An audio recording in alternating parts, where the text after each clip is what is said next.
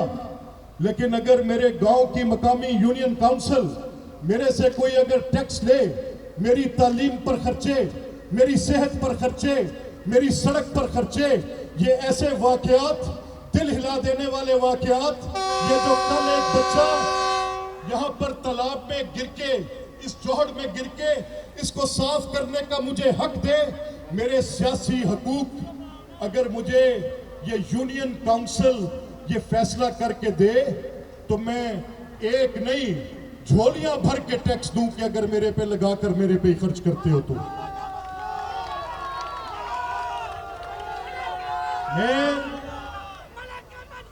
میں آپ کو دو مبارکباد بھی دینا چاہتا ہوں. آپ کے شہر کھڑیا میں وزیر اعلیٰ صاحبہ نے ایک 340 کروڑ کا منصوبہ دیا ہے.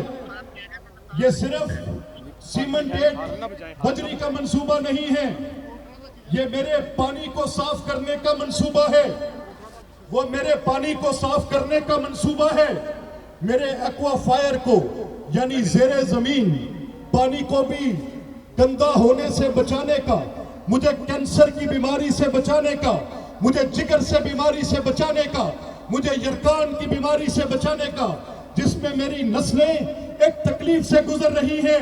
شکریہ مریم نواز شریف کہ اتنی حقیر رقم کے ساتھ یہ آپ نے منصوبہ صرف کھڑیا میں نہیں دیا, کوٹ رادھا کشن میں بھی دیا, اور یہ کم از کم 10 ارب روپے کی لاگت کے منصوبے ہیں. میں آپ کا شکر گزار ہوں کہ آپ نے وسائل کا رخ دیہات کی جانب موڑا ہے, ہمارے حقوق دیے ہیں ہمیں, میں آپ کا شکر گزار ہوں.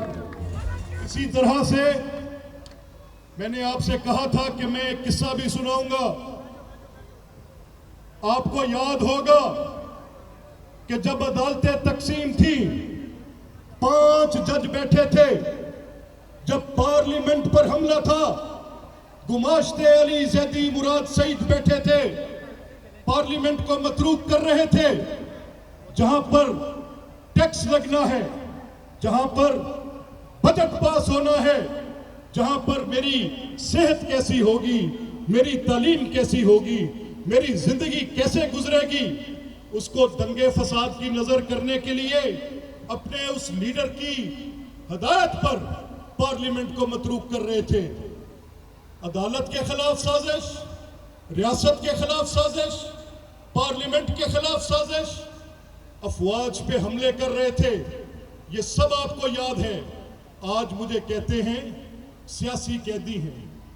او بھائی, آپ کا گھر جلانا, آپ کے گھر کو آگ لگانا, پاک فوج کی وردی کو جلانا, شہداء کے مجسموں کی بے حرمتی کرنا, افواج پاکستان کی 29 انسٹالیشنز پر حملے کرنا, یہ آپ کا سیاسی حق ہے؟ کیا آپ اس کو سیاسی حق مانتے ہیں؟ بآواز بلند بتائیں, اور اونچی بتائیں. وہ جو پیچھے بیٹھے ہیں وہ بھی بتائیں. اور یہ جرم ہے, جرم. کسے ماڑے بندے دی چگی ساڑ دیو تے تد ضمانت نہیں ہوندی. اور کرما لیو تساں تا پورے ملک جگ لائیے. اے اگ لانا سیاست ہے تے تانوں مبارک. اسی یہ سیاست کو سیاست تسلیم نہیں کرتے. مولانا کی طرف واپس آتا ہوں. میں نے وہاں سنا وہ فرما رہے تھے کہ بلوچستان, ہم تشویش کا شکار ہیں ان حالات کے ساتھ بلا شبہ, تبھی تو وہاں پر یہ لڑائی ہے. تو مولانا کیا بھول گئے کہ وہ جو بی ایل اے لڑ رہی ہے, وہ جو بی ایل اے فساد برپا کرتی ہے, وہ جو بی ایل اے حملے کرتی ہے, وہ جو بی ایل اے ہمارے سرکاری دفاتر پر آگ لگاتی ہے, وہ جو بی ایل اے ہمارے وکلا کو شہید کرتی ہے, وہ جو بی ایل اے ہماری پولیس کو مارتی ہے, وہ جو بی ایل اے پنجاب کا شناختی کارڈ دیکھ کر 10 افراد کو گولیوں سے بھون ڈالتی ہے, کیا آپ کو اس بات کی خبر نہیں کہ وہ راہ کی ایجنسی سے پیسے لیتی ہے؟ تو افواج پاکستان کیا کریں؟ ان کے ساتھ بیٹھ کر بات کریں. یہ اس عوامی اجتماع کا فیصلہ ہے کہ اگر روکنا پڑا تو طاقت سے بھی روکیں گے انشاءاللہ. صرف آخر میں مجھے آپ کی گرمی کا احساس ہے. میں تو بات اور بھی لمبی کرنا چاہتا ہوں. اگر آپ اجازت دیتے ہیں تو چند جملے بول لیتا ہوں. پیچھے سے بتائیں ذرا, اگر آپ اجازت دیتے ہیں تو. اب آپ مجھے یہ بتائیں, چپاٹو بریک لا.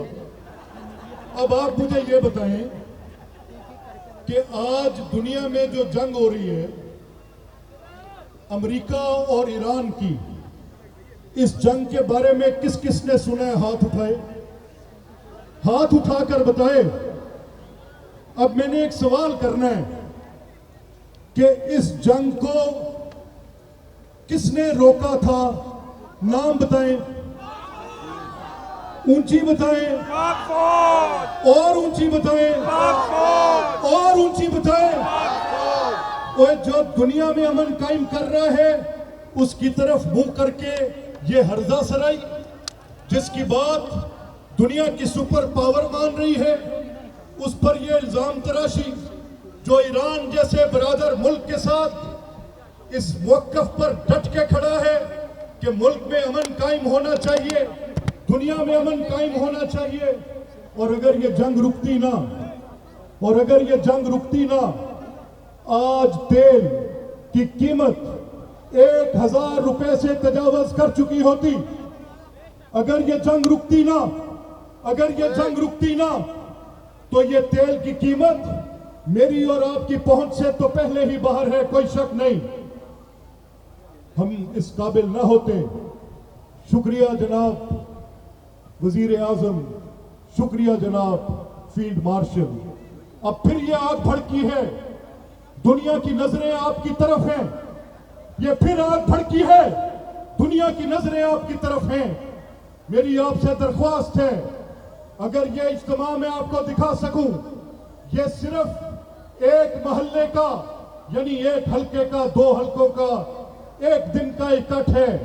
جب آپ پاکستان میں اس عوامی حمایت کے لیے، اس ایجنڈے کے لیے بڑی قیادت باہر نکلے گی، جب شہباز صاحب نکلیں گے، جب مریم نواز صاحبہ نکلیں گی، سب سے بڑھ کر جناب میاں نواز شریف نکلیں گے، تو پھر کیسا عوامی اجتماع ہوگا؟ ذرا نعرہ لگا کر بتائیں، اور اس کی گونج دور تک جانی چاہیے۔ صرف بتانا یہ مقصود تھا کہ آپ شہداء کی بے حرمتی مت کریں، اس جنگ میں پھنسی فوج کے خلاف بیانیہ ترتیب مت دیں۔ ہاں، اگر آپ نے فوج کے سیاسی کردار پر بات کرنی ہے تو پہلے قبول کریں، ایل ایف او کو ووٹ دینا قبول کریں، صدر مشرف کو باوردی منتخب کرانے میں ووٹ دینا قبول کریں، متحدہ مجلس عمل کی حکومت فوج کے کندھوں پر بیٹھ کے بنانے کو قبول کریں۔ اسی طرح سے وہ جو دوسرا طبقہ، انتشاری طبقہ آج یہ کہتا ہے کہ ہم سیاسی قیدی ہیں، پہلے جرم کا اور سیاست کا حساب موازنے کریں، تول لیں، تکڑی میں رکھ کے فیصلہ کر لیں۔ میں آج کچھ ترقیاتی کاموں کا بھی اعلان کروں گا جو ملک رشید صاحب کی قیادت میں، اور ملک احمد سعید خان، آپ جانتے ہیں کہ میں تو کل کہیں مصروف تھا، چند گھنٹوں کے لیے آیا، ایک دو جگہ گیا۔ یہ آج کا اجتماع آپ کی شاندار کاوش ہے، اور اگر یہ میرا ایک بھائی اپنی اس محنت کے ساتھ، آپ سب دوستوں کی دن رات خدمت کے ساتھ اپنی محبت کو ایسے جوڑ کر رکھتا ہے، دن رات آپ کی خاطر اپنے آپ کو وقف کرتا ہے، دن رات آپ کو میسر ہوتا ہے، میں تو کبھی ہوا کبھی نہ ہوا، آپ کا مجھ سے یہ شکوہ بھی رہتا ہے، لیکن شاباش ملک احمد سعید خان، آپ نے یہ مورچہ کبھی خالی نہیں چھوڑا۔ میں آج اس مجلس میں یہ اعلان کرنا چاہتا ہوں ملک رشید صاحب کی قیادت میں کہ یہ قصبہ کھڑیاں، اس کا مقدر بدل چکا، یہ ایک یونیورسٹی ٹاؤن کے طور پر پاکستان میں ابھرے گا، اور جو یونیورسٹی یہاں بن رہی ہے، آپ کو جان کر خوشی ہوگی کہ یہ پاکستان کی پہلی ایگریکلچرل ٹیکنالوجی یونیورسٹی ہے، چین کی یانگلنگ یونیورسٹی کی طرز پر۔ یہاں پر خوشحالی آئے گی، یہاں پر روزگار آئے گا، یہاں کے بچے انجینئرز بنیں گے، ایگریکلچرل سائنٹسٹ بنیں گے، ایک ایک گھر کا چولہا چلے گا، یہ میرا آپ سے وعدہ ہے، بے روزگاری ختم ہوگی۔ یہ موٹر وے مجھے 3 سال لگے، مجھے چھباٹو بس چپ، مجھے اور ملک رشید صاحب کو کم و بیش 3 سال لگے۔ میں ہر ہفتے اسلام آباد جاتا رہا، عرضی ہاتھ میں پکڑ کر۔ مسئلہ کیا تھا کہ حکومت سندھ کسی حد تک جائز بات بھی تھی، جس میں وہ یہ کہتی تھی کہ کراچی سکھر پہلے بنے، پھر پنجاب کی موٹر وے بنے۔ میں شکریہ ادا کرتا ہوں سندھ حکومت کا کہ جنہوں نے اس بات پر اتفاق کیا کہ اس پروگرام کی بھی ایک علیحدہ ساخت اور اہمیت ہے، اس کو بھی ساتھ شروع ہونا چاہیے، اور کراچی سکھر کو بھی، اور دونوں پروگرام انشاءاللہ ہماری موٹر وے پہ پہلا بلڈوزر 25 ستمبر سے پہلے چلے گا انشاءاللہ العزیز۔ میں نے صرف باتیں کر کے نہیں کہا کہ یہ گلی نالی سڑک، یہ تو آپ کا وہ حق ہے جو بنیادی حق ہے، اچھی زندگی کا حق جس کی ضمانت آئین دیتا ہے۔ میری باتیں آپ سے بڑی ہیں، میری باتیں یاد رکھنا بشرط زندگی۔ اللہ تعالیٰ اس بزرگ کا سایہ سلامت رکھے۔ یہاں پر روزگار کا انقلاب آئے گا، یہاں پر بے روزگاری کا خاتمہ ہوگا، یہاں پر تعلیم عام ہوگی۔ یہ صرف نعرے نہیں ہوں گے، ایک ایک گھر کے اندر سے اس کی مثال آپ کو ملے گی انشاءاللہ۔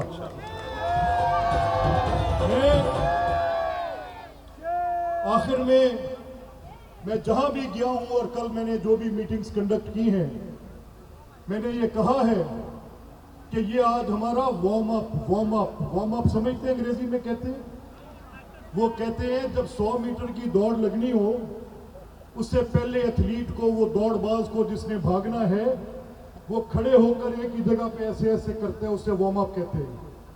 میں نے کہا جس نے دیکھنا ہے، یہ تو آج بلے شاہ کی ایک پیسنجر ٹرین ہے اس نام کی برکت سے، کیونکہ یہ بلے شاہ مجھے بہت عزیز ہے، اس کی شاعری میرے اندر ایک تڑپ پیدا کرتی ہے۔ تو یہ جو بلے شاہ کے نام سے ٹرین آئے گی، یہ چند دوستوں کے ساتھ افتتاح کرا کے نہیں گزرے گی، یہ اس کے نام کو سلام پیش کرتے ہوئے گزرے گی کہ جس نے غریب کی بات کی تھی، جس نے پسے ہوئے طبقے کی بات کی تھی۔ میں آج یہ کہہ کر آپ سے اجازت چاہوں گا کہ یہ وارم اپ جلسہ ہے پہلا۔ انشاءاللہ وزیر اعلیٰ یونیورسٹی کا افتتاح کریں گی، اور اس دن جیسے ہم نے رمضان المبارک میں، پوری دنیا اس کی مثال مجھے دیتی ہے، جگہ جگہ پر لوگ مجھے پوچھتے ہیں، جناب پرویز رشید صاحب ایک بڑے منجھے ہوئے سینئر سیاستدان ہیں، انہوں نے مجھ سے کہا کہ یار یہ کیسے ممکن تھا کہ عین افطار کے وقت میں 50-60 ہزار نفوس، ادھر اللہ اکبر کی صدا بھی بلند ہو گئی، وقت افطار بھی ہو گیا، لیکن کوئی شخص اپنی کرسی سے ہلا نہیں جب تک کہہ نہیں دیا گیا۔ میں نے کہا یہ شریف شرفا ہے، اچھے بھلے لوگوں کی آل اولاد ہیں، ان کو اپنے میزبان کی عزت رکھنے کا پتہ ہے۔ یہ ایسے میزبان ہیں کہ جو آپ کے آنے پر کبھی ہلکی پھلکی بھی کوئی ایسی بات نہیں کریں گے۔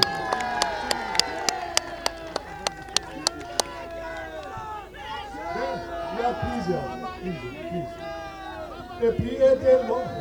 میاں کھلو یار، تسی دونوں لاہوروں آئے جے، ساڈا کام انج دا نہیں، چل کرن دے، پٹو ایک منٹ کھلو بھائی کھلو۔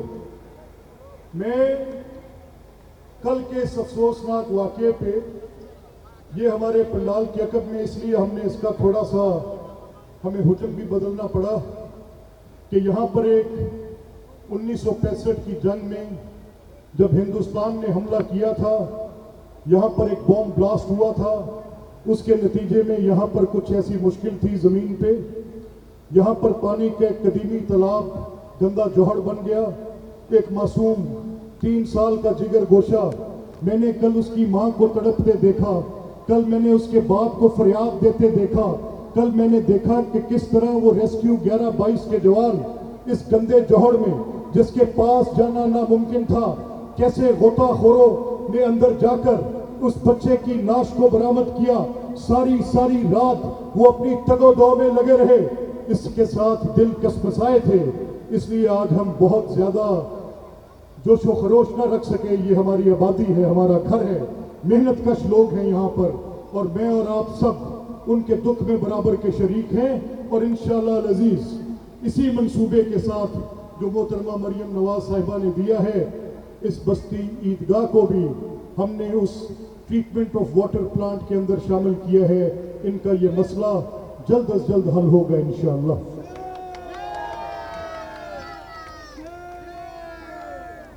اور میں مولانا صاحب آپ محترم ہیں، نہیں بھائی کوئی ایسی بری بات نہیں کرنی، خبردار، آپ محترم ہیں، آپ سے تو اس کردار کی توقع ہے کہ آپ اپنی سیاسی حکمت کے ساتھ ان پیچیدہ مسائل کو حل کرنے کی، اس گتھی کو سلجھانے کی کوئی ترکیب اور تجویز کریں گے۔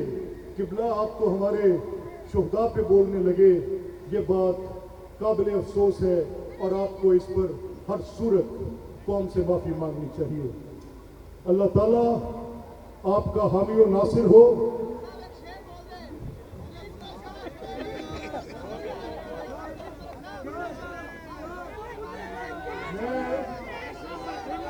جنہیں مینوں کہنے ایک شعر بول دے، تینوں ایک ہی کہہ کے سنانا تے پھر جانا، وہ میں کہنا دسترس کا مطلب پتہ ہی کیوں؟ دسترس کہ اندے آکھے لگن دا اختیار تیرے کول تے ہے، یعنی قسم ہے تیری دسترس چاہ، ان دا مطلب ہے کہ جو تو مینوں آکھنا میں کرنا ہے. تے شعر پھر کچھ انجے، میں اس کی دسترس میں تو ہوں لیکن وہ مجھ کو میری رضا سے مانتا ہے. پاکستان پاکستان، میاں نواز شریف، جناب شہباز شریف، جناب فیلڈ مارشل